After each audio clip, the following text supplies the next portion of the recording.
There's the fish. There's a fish that follows the birds when they fish.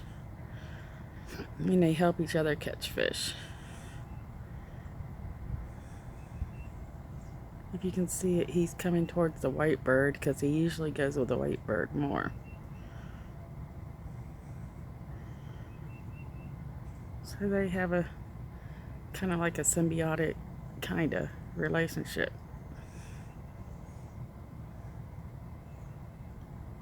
And they walk together.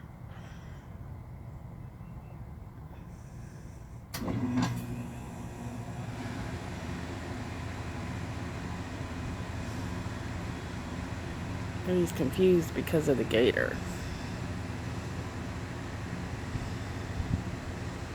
And there they go for their morning walk.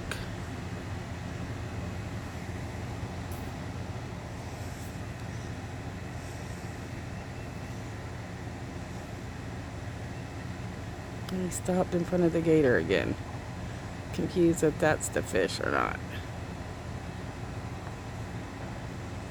He's waiting on the fish too, but the fish won't go near the gator as much.